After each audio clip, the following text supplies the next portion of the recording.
They kept using the word tragic. Not dramatic. Not unfortunate. Tragic.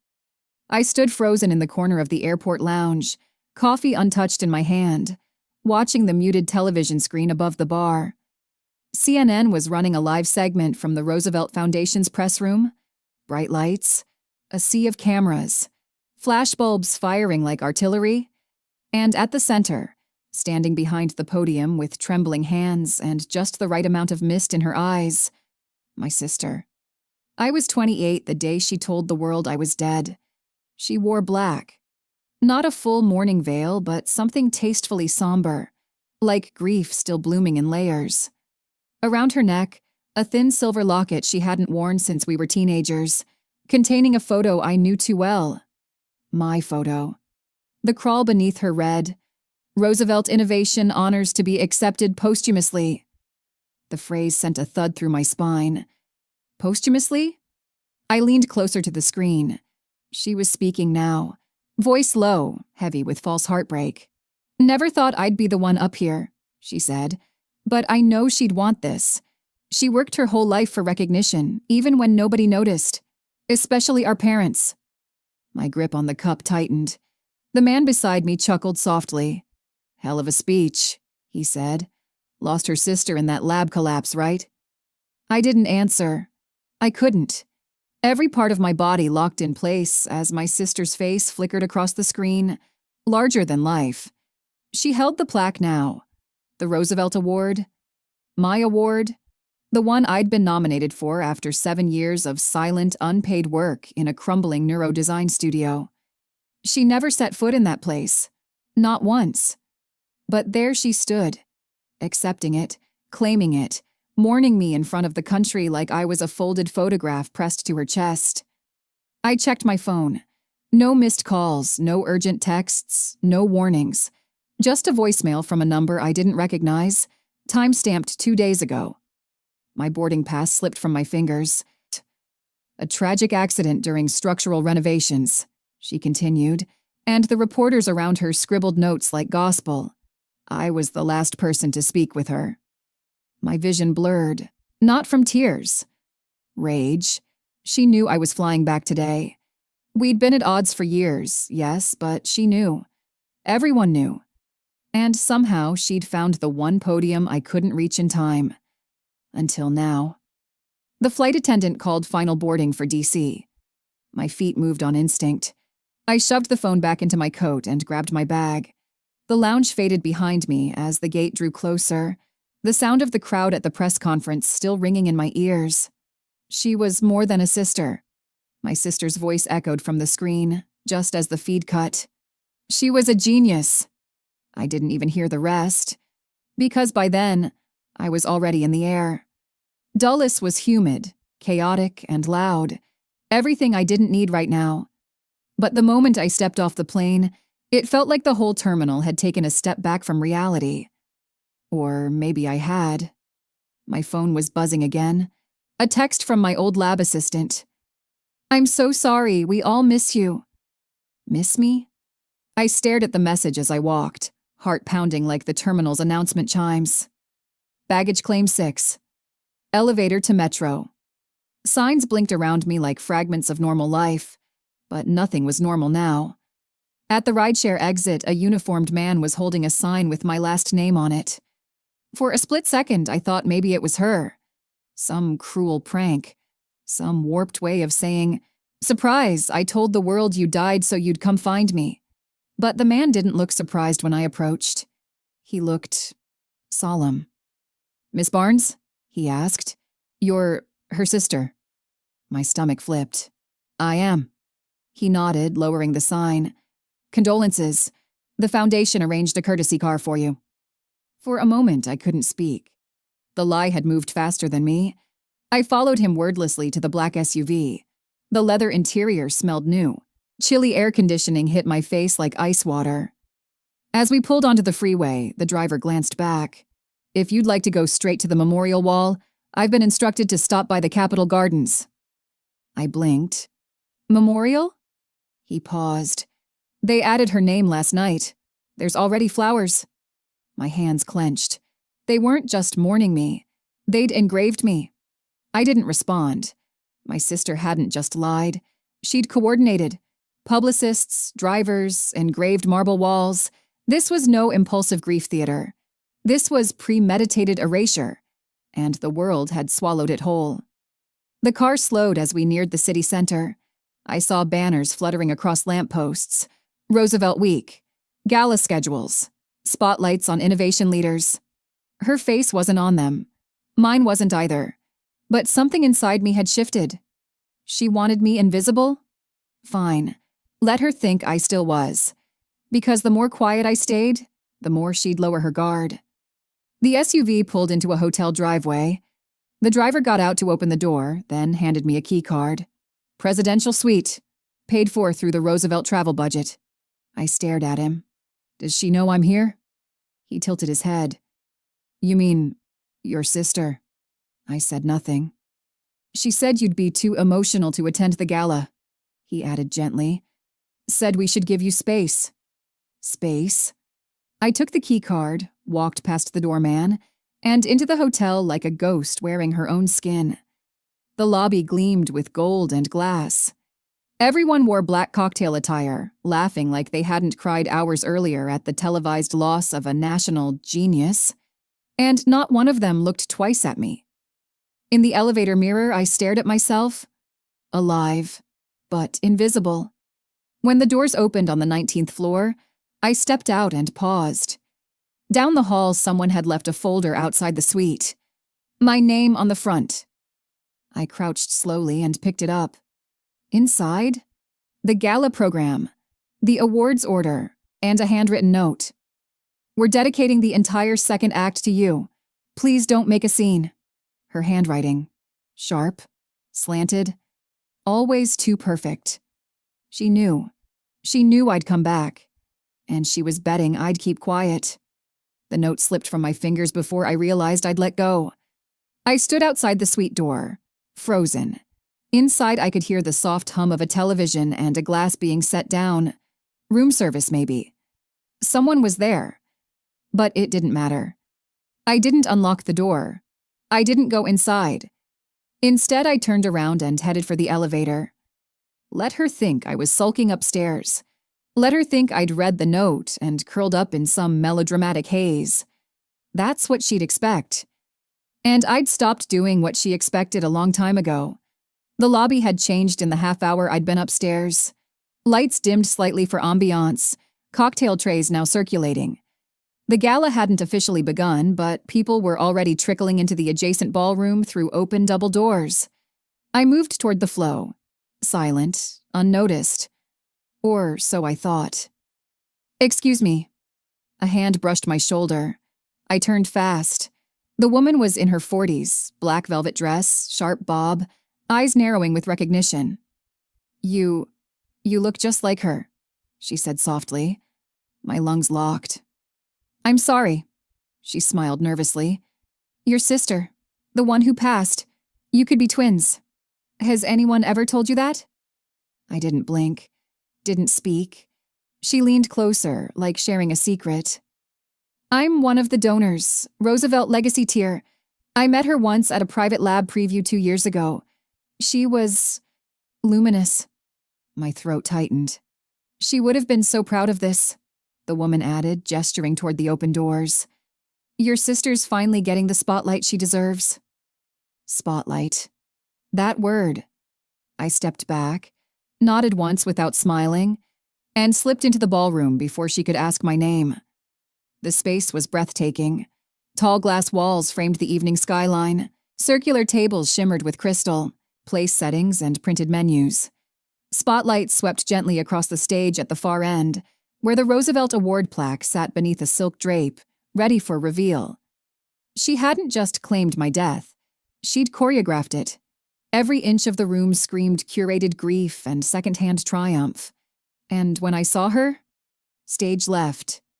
She stood talking to a man in a tuxedo, foundation director, if I remembered right. Her posture was modest, just slightly hunched, eyes cast downward in humble mourning. But her smile, it flickered when he wasn't looking. She was glowing in my absence. I ducked behind a column before she could see me. My heart thudded like a kick drum, but not from fear, from clarity. This wasn't about an award anymore. This was about legacy. She didn't want applause. She wanted narrative. She wanted to be seen not just as successful, but as the soul who rose from tragedy. The woman who carried on after genius was stolen too soon. And in front of these people, she'd pulled it off. Until now. A waiter passed. I snatched a program from a tray as he moved, scanned the contents. Second segment, tribute montage. Third segment, speech by surviving sibling.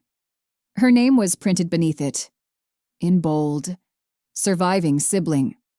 I folded the program in half, shoved it into my bag, and stepped back into the crowd. Someone bumped into me and muttered an apology. A man nearby laughed and clinked his glass against another. I watched her take her seat near the front, watched as the lights dimmed slowly across the room. And I knew exactly what I was going to do.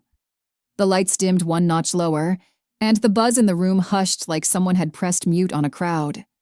I slipped along the edge of the ballroom, weaving between marble pillars and linen-draped tables, my gaze fixed on the back of the stage.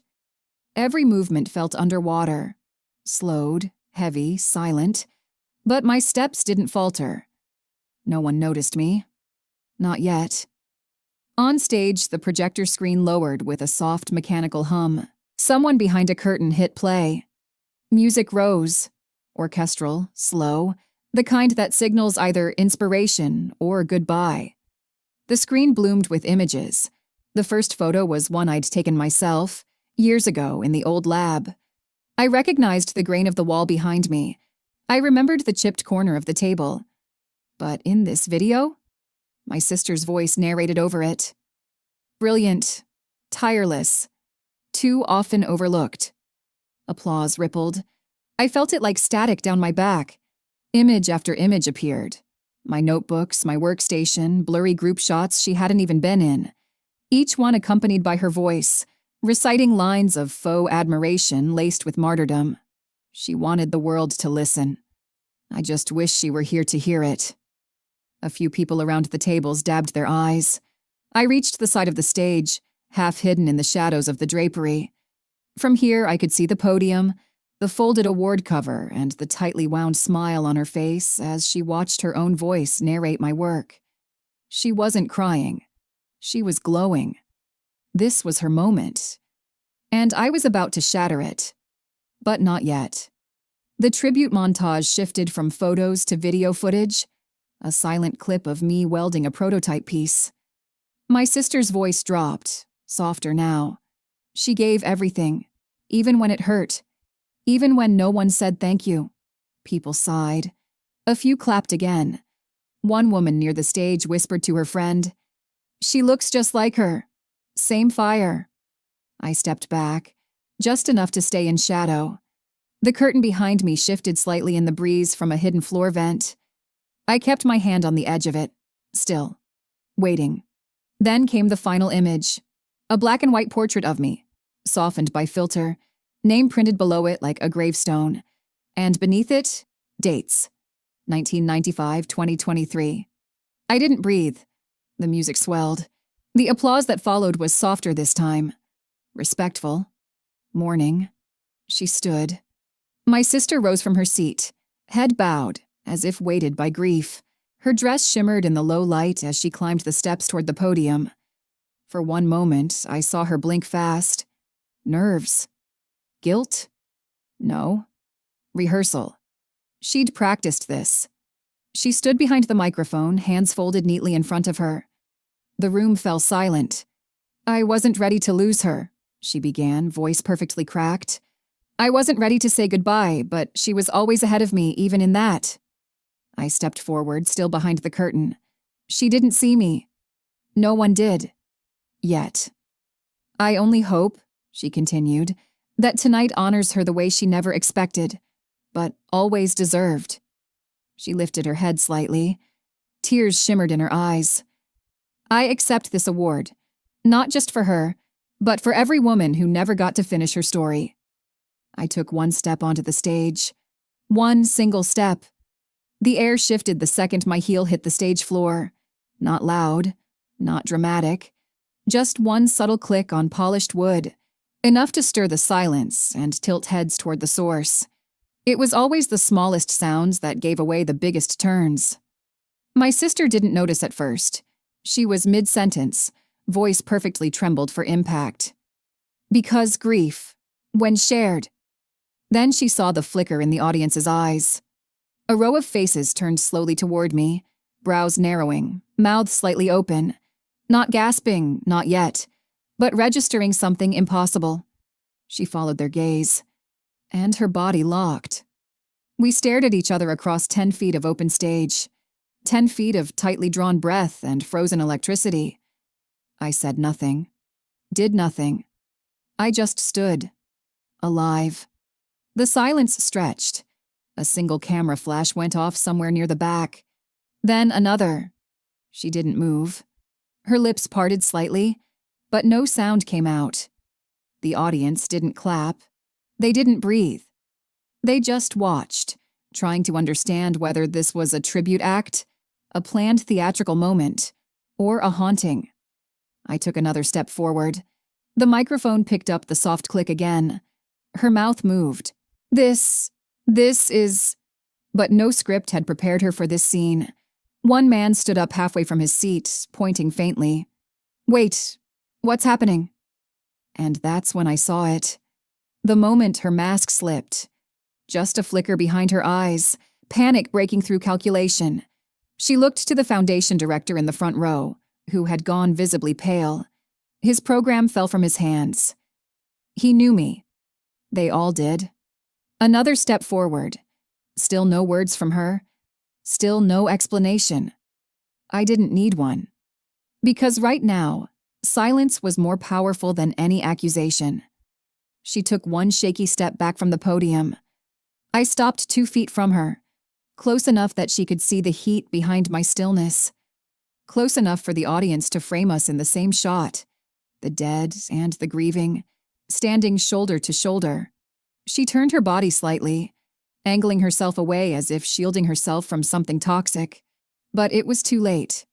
The moment had broken. The narrative shattered. A woman near the front row gasped softly. That's her, she whispered to her companion. That's the real one. Another voice. She's not dead. Oh my God, she's not dead. My sister stepped back again, too quickly this time, and her heel caught the edge of the riser. She stumbled slightly. I didn't move to help. She caught herself on the edge of the podium, breath heaving now. The mic squealed briefly from the movement. The man with the press badge near the aisle stood and raised his phone. Flash. The moment froze in light.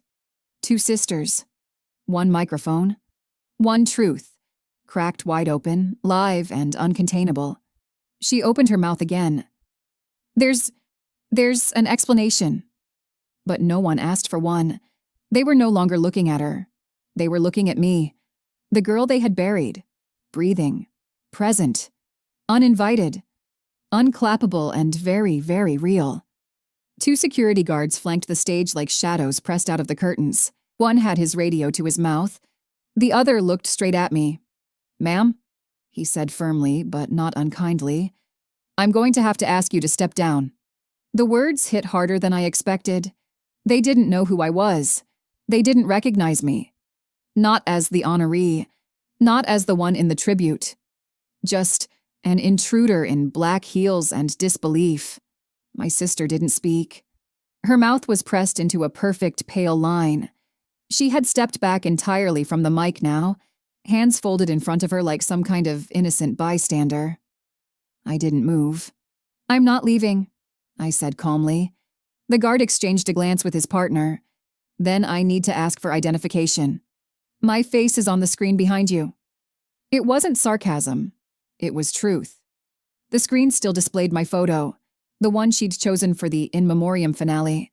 My name, my work, my dates, 1995-2023. The security guards didn't even look. They didn't want context. They wanted control. The audience wasn't breathing. The foundation director rose from his seat, face pale, fingers twitching near his blazer pocket, as if grasping for a manual that didn't exist.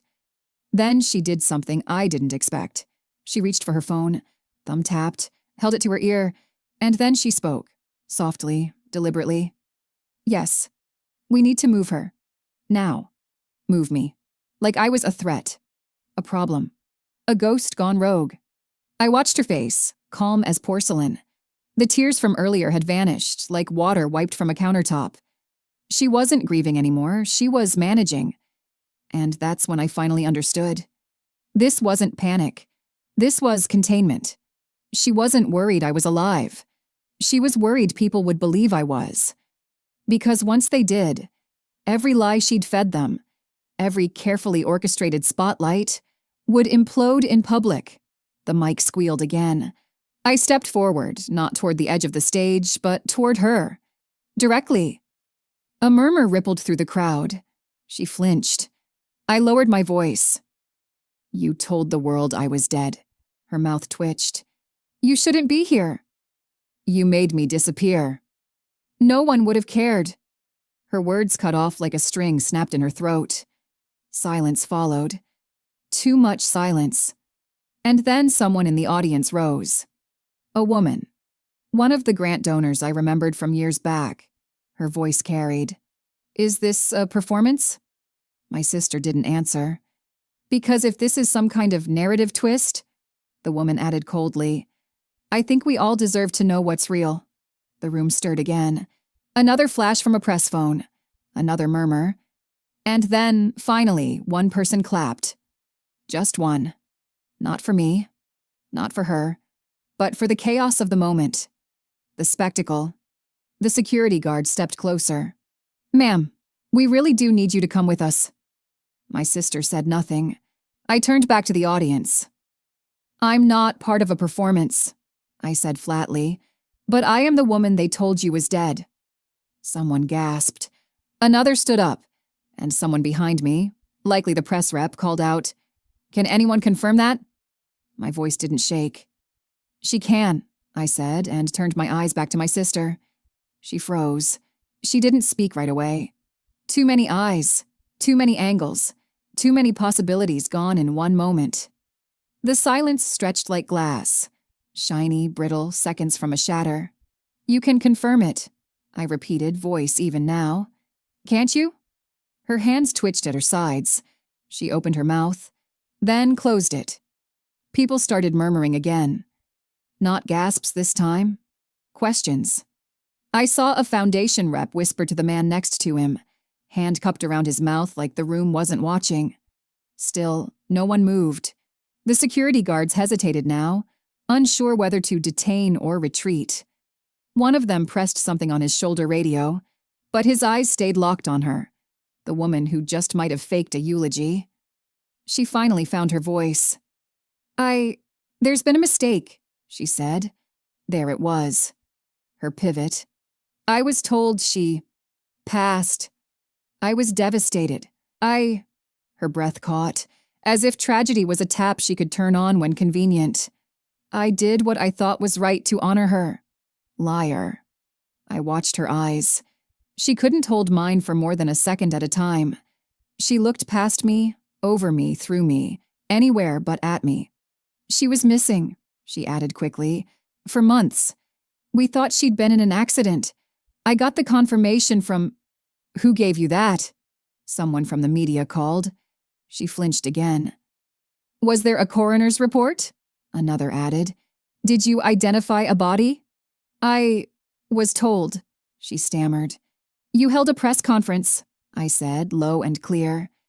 You told the board I died in a lab accident. You printed my name on that screen with 2 dates. She turned back to me, suddenly desperate. I was grieving. You planned a speech. I was trying to honor you. You accepted an award. In my name. Someone near the stage stood. Then another. The room was fracturing now, no longer watching a tribute, but something closer to a trial. She tried again, voice cracking for sympathy. I didn't know what else to do. I was scared. I thought maybe— Scared of what? I snapped. The room stilled. And that was the moment. Not the flashbulbs. not the whispers, not the shifting from belief to doubt. That moment, when she didn't answer, because she knew I wasn't just here to confront her. I was here to take it back. Every word, every credit, every lie built into a eulogy I never approved. Behind us, the event organizer whispered to the tech booth. The stage lights dimmed halfway, flickering awkwardly as if unsure whether to spotlight a fraud or fade to black. The foundation director stepped forward finally, his voice formal, tense. "Ladies and gentlemen," he said, "we'll be taking a brief pause in the program while we confirm the facts at hand." But the facts were already on stage. 2 women, one alive, the other cornered. And the only tribute that mattered now, truth. The first photo went up before they even dimmed the projector. It wasn't professional. It wasn't polished. It was taken by a Roosevelt Fellow in the 4th row. Quick, tilted, slightly blurry, but unmistakable. Both of us. On stage. Me standing tall. Her turning away. No caption. No explanation. Just one word. Alive. Within seconds, another attendee shared it. Then another. The Foundation's official live stream, paused after the technical delay, didn't matter anymore. The real feed had already started. From the moment that image spread, the room changed. People shifted in their chairs like they'd woken from a spell. Whispers sharpened into low voices. Someone near the donor table stood and walked out, muttering, "I'm not funding a hoax." My sister's hands clenched around the podium edge, knuckles whitening. She leaned toward the mic again, then stopped. The tech team had already cut audio. She was mouthing sound into silence now. She looked small suddenly. Not tragic, not poised, just exposed. The foundation director stepped toward her, his voice low but firm. I couldn't hear what he said, but I saw her flinch. She tried to defend herself.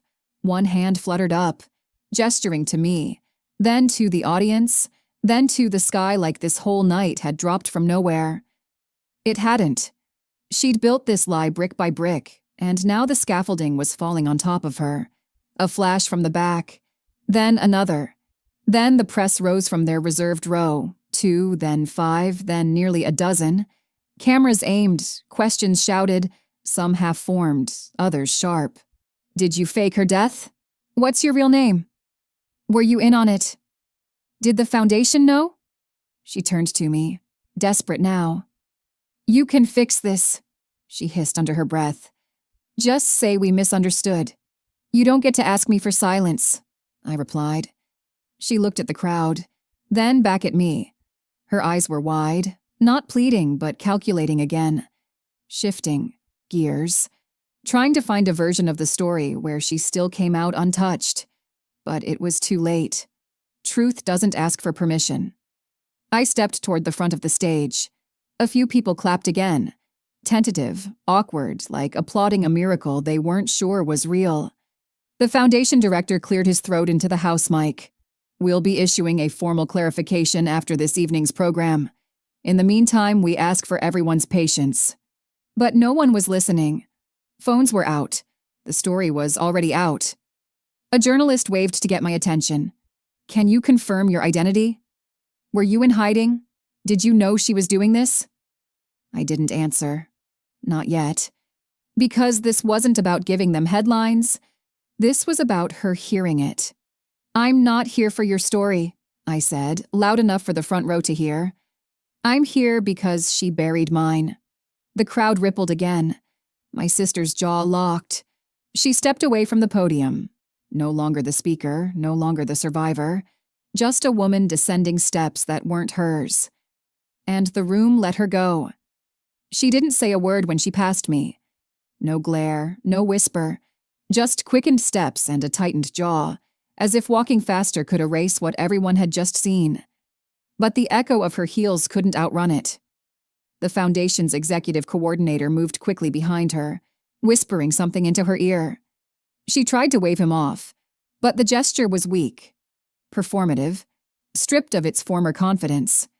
She wasn't in charge anymore, not even of her own exit. The lights remained half-dimmed. The room stayed seated, And the questions only grew louder.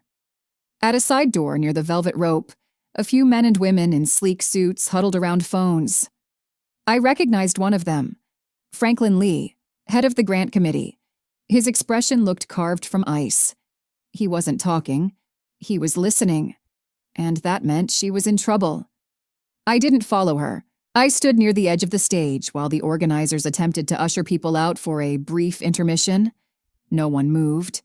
A few people from the science division whispered among themselves. One woman kept her phone up, recording everything despite being asked not to. It didn't matter anymore. The story had legs. The foundation board officially called an emergency meeting within the hour. Location: the adjacent green room usually reserved for donors and high-tier honorees. I was invited. She was summoned. The irony didn't need a spotlight. When I walked in, there were already 5 board members seated around the narrow conference table, paper cups of untouched coffee between them. She was at the far end, arms crossed tightly over her chest, flanked by her assistant and a foundation legal rep. They gave me a chair opposite her. And then the questioning began. When did you last communicate with your sister? Are you in contact with your department head? Can you account for your whereabouts during the press announcement in March? I answered clearly, calmly.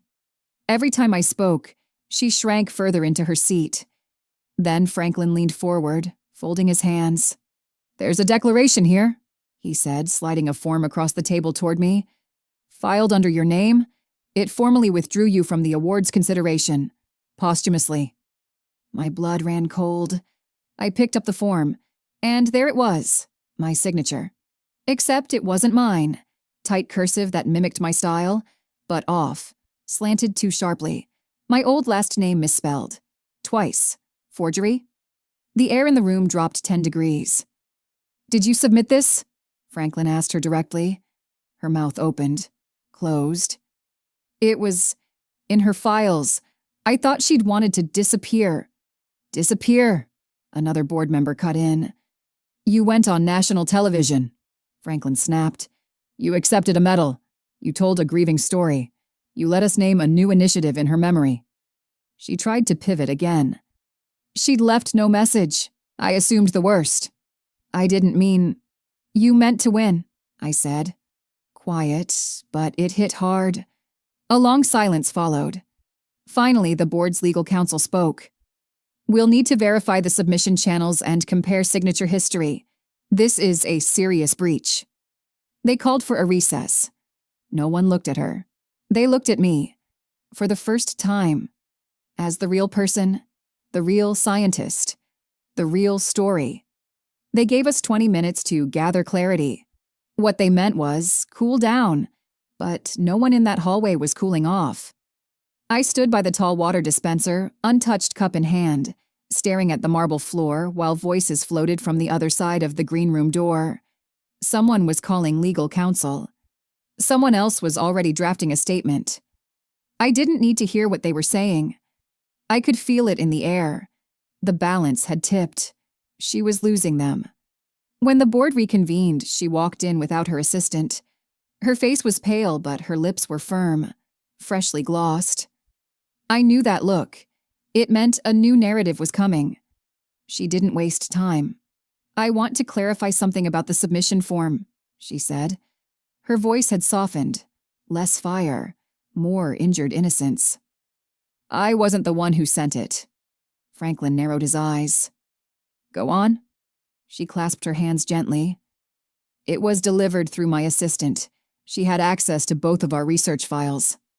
I believe she found an old version of my sister's withdrawal request, possibly from a time when she was considering stepping away from public recognition. I didn't flinch. But I wanted to, because that was a lie wrapped in half-truth. She'd once begged me to withdraw from a different award, back when we were still talking, said it would balance the spotlight. I'd never written it down. She'd taken that old memory and twisted it. She told me it was verified, she continued. I trusted her. I had no idea there were errors in the form. So you didn't read it, another board member said flatly. I didn't think I needed to. Franklin exhaled. You announced a death to the public. I believed it. You accepted the Roosevelt Medal. I thought she was gone. The room was quiet. Everyone could tell. She wasn't trying to prove innocence anymore. She was trying to make guilt look accidental. What about the press release quotes? One member asked. You mentioned visiting a memorial site. You said you felt her presence. Her composure faltered. I was grieving, she repeated. I was misled. You were leading, I said quietly. The air shifted. Everyone looked at me. She did too, and for the first time, she looked unsure of what I'd do next. Because she wasn't the only one with receipts. I reached into my bag and pulled out a small folder. Not dramatic, not rehearsed, just facts. I laid 3 printed emails on the table, screenshots from a shared folder she'd accessed during the week of my supposed death. One contained a project draft I had updated only a day before her press conference. They bore timestamps. Her assistant had never logged in. She had. And the digital trail was clean. One of the board members leaned in. These are dated 2 days before the tribute. She didn't speak. Not a word. The silence was different now. Not shocked, just cold. Thank you, Franklin said finally. We'll need copies for the investigation. She still didn't move. But I did. Because I had nothing left to prove. She wasn't just caught. She was unraveling. She stared at the login printouts like they might vanish. Like if she blinked fast enough, the truth would dissolve and time would rewind back to the moment she first stepped on stage. But that moment was long gone. And so was her control. The board dismissed us with clinical neutrality. No handshakes, no parting words, just we'll be in contact, that landed like a verdict waiting to be written. As I stepped back into the main event hall, the noise outside had shifted. No longer hushed confusion or pointed whispers. This was now buzz. The kind that builds when something terrible has become inevitable. I heard my name as I passed through the corridor. And then hers. Only hers was paired with a single word. Liar. At the far end of the reception space, past the elegant archway of pale white lilies, stood Dr. Saul Mendel, the Foundation's longest-standing partner and her professional mentor. She saw him too. And for a moment, I think she believed he'd save her. She walked fast. Too fast. Clutching her phone in one hand like a prop, her shoulders drawn high, already rehearsing whatever story she thought would work on him. Saul, she breathed as she reached him. He didn't smile. He didn't reach out. He just looked at her. For a man who once praised her as a generational leader, the silence between them now felt louder than any speech he'd ever given. I didn't know she was, she began. He raised one hand to stop her. I've seen the documents, he said simply. She froze. And I saw you rehearse your speech. Twice. Once in the private lounge. You had no grief then. Her face cracked. No one told me she was alive. You were never looking, he said. She stepped forward again, but he stepped back. Just slightly. Barely enough for the crowd to notice, but I saw it. Everyone watching saw it. That inch of space was everything. You used my name, he continued. You had me issue a statement. You let me mourn someone who wasn't dead. I didn't let you. You lied to me. The weight of that landed harder than the board's silence. Her eyes darted left, then right, looking for another exit, another stage, another escape hatch through pity or half-truth. There wasn't one? Not anymore. Dr. Mendel looked over her shoulder, right at me. He nodded once. It wasn't warm, but it was clear. He knew where the line was now. She turned to see who he'd acknowledged. When she saw me, something inside her broke. Not a scream, not tears, but that frozen smile, the one she'd worn all night, finally dropped. And behind it, nothing. No defense, no dignity. Just the end of a game she thought she could rig forever. I didn't gloat. I didn't speak. I didn't need to. The headline had already started making the rounds. I'd seen it on 3 screens in the hallway already. Roosevelt scandal, faked death, stolen legacy, and the scientist who returned. And below that, a side-by-side photo. Her at the podium, me at the edge of the stage. Truth doesn't need a microphone when it's already gone viral. She didn't show up to the morning panel. That alone caused ripples. The event staff placed a name placard where she was supposed to sit, right beside Dr. Lee, and left the seat untouched for nearly 20 minutes. Attendees whispered, some trying to guess if she was late on purpose, others wondering if she'd been told not to come. But by noon, no one wondered. Because the Foundation's internal update leaked, and it wasn't subtle. Formal audit process initiated, public statement forthcoming, external legal counsel engaged. She wasn't just absent, she was officially under scrutiny. The next time I saw her wasn't in a hall or on a live stream. It was in a grainy phone photo sent by a colleague from the airport terminal. Her in line at the lounge desk, arguing with an attendant, a laptop clutched in one arm, a look on her face that didn't beg. It demanded. But that face cracked mid-photo. Apparently the card had declined. Her Foundation account, frozen. A precaution, they'd said. Routine protocol when fraud investigations were underway. But for her, it must have felt like the first real slap. No more expense reports. No more executive upgrades. No more gliding through life on the reputation she'd stitched from pieces of mine. That evening, the official email landed, screenshotted and circulating in minutes. Pending outcome of investigation, all disbursements under the Roosevelt Medal Fund are suspended. Statements made under false pretenses are grounds for disqualification and reimbursement. Reimbursement. They were coming for the award money too. I wasn't in the crowd when she found out. But I imagined it. Her in some glossy hotel lobby, scrolling through a phone that betrayed her every update, watching her narrative rot in real time. She made one last play. Of course she did. By midnight, a new statement surfaced, unsigned but clearly coordinated. It blamed a miscommunication between internal administration teams, citing her emotional vulnerability and uncertainty around her sister's disappearance. They called it a tragic misunderstanding, but no one was buying it. The comments said enough. Disappearance? She was publishing research. Miscommunication doesn't forge a signature. Stop lying and step down? She had always counted on two things: that the world moved too fast to care, and that I wouldn't return to correct the story. Both assumptions were now ruins at her feet.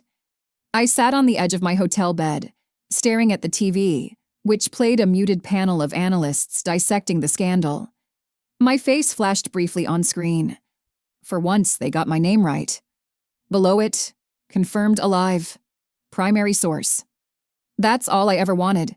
To be seen not as a ghost or a myth or a headline, just as me. The person who never vanished. The woman whose life wasn't hers to narrate. And outside, across the skyline, I imagined her penthouse lights flickering off one by one. Not from guilt, but from fear. Because the calls she was getting now, they weren't invitations. They were warnings. It came in a manila envelope. No email, no knock. Just a quiet delivery to the concierge desk at my hotel, handed to me with a clipped, "This just arrived for you." I knew the moment I saw it. Legal. Not from the Foundation. They wouldn't dare try silence now. No, this was personal. Her handwriting on the outer label. Her lawyer's name printed at the top of the letterhead. I opened it slowly. It wasn't long. Just a 2-page document. Notice of defamatory conduct and demand for immediate cessation. Cease and desist. They wanted me to stop talking, to stop misrepresenting events, to stop damaging reputational assets, to stop engaging in public commentary that may be construed as malicious. I laughed. Not loud, not bitter, just laughed. Because here was the woman who faked my death and stole my story now trying to lecture me on damage. I placed the letter on the coffee table, turned on the kettle, and stared out the window. Across the street stood the press tent where 2 days ago she'd delivered her last exclusive, where she cried on cue, where she claimed I'd passed while researching abroad. No one believed her anymore. And now she wanted silence? No. That night, I met with the Foundation's public affairs advisor. In a neutral cafe downtown, beside a flickering candle and the faint clatter of dishes, I asked a single question. If I speak, do I violate anything? He smiled, tired, wary, but honest. You're not bound by any Foundation NDA. You were never their employee. And the award process? Technically voided, but legally your rights remain intact. I nodded. Then I'm going to speak, I said. Not to lash out, not to humiliate, but to reclaim. Because I'd spent nearly a year erasing myself for survival, changing cities, ghosting social circles, letting her shine while my absence became legend. And now I was done being quiet. I drafted my own letter that night. Not legal. Personal. It wasn't addressed to her lawyer. It was addressed to her. 4 sentences. I told her she could keep the envelope. That the next time she wanted me silenced, she'd have to do it on live television. Because I wasn't hiding anymore, I signed my full name, and I sent it. In the morning, I booked my interview. Not with a scandal-chasing outlet, but with a real one. The kind that fact-checked. The kind that had once ignored my work. But now, they were listening. I stepped into the studio with my research in hand, not just to clear my name, but to tell the story she tried to bury. The truth was louder than ever. And this time, it had a microphone. I didn't rehearse the night before. Not a single line. Not because I wasn't nervous. I was. My hands shook when I zipped up my jacket that morning. My throat tightened when the car pulled up to the studio. But for once, I wasn't afraid of being seen. I was afraid of being edited. The producer met me in the lobby with a handshake and soft eyes. We'll go live. No cuts. No commentary over you. You have 5 uninterrupted minutes. That was all I needed. The set was colder than I expected. Lights hung like judgment above us. The host smiled, media polished, perfectly neutral. She read my bio aloud first, no sensationalism, just facts. Then she turned to me. You disappeared, she said, and now you're here. What happened? And I began, not with blame, with truth. I spoke of the year I vanished, by choice, the break I needed, the pressure I escaped, the silence I was learning to live with. Then I told them what she did with that silence, how she filled it with death notices, with acceptance speeches, with tears poured into cameras like performance art. I didn't say my sister, at first. I said a trusted relative. Let them do the math. When I named her, I didn't flinch. And when I quoted her lie, verbatim, I looked straight into the lens. She said I died overseas. While working. She even claimed to visit a grave that doesn't exist. The host didn't interrupt. Neither did anyone else. I held up the program brochure, the one from the Roosevelt Medal ceremony. I read the line where she thanked me for inspiring her through tragedy.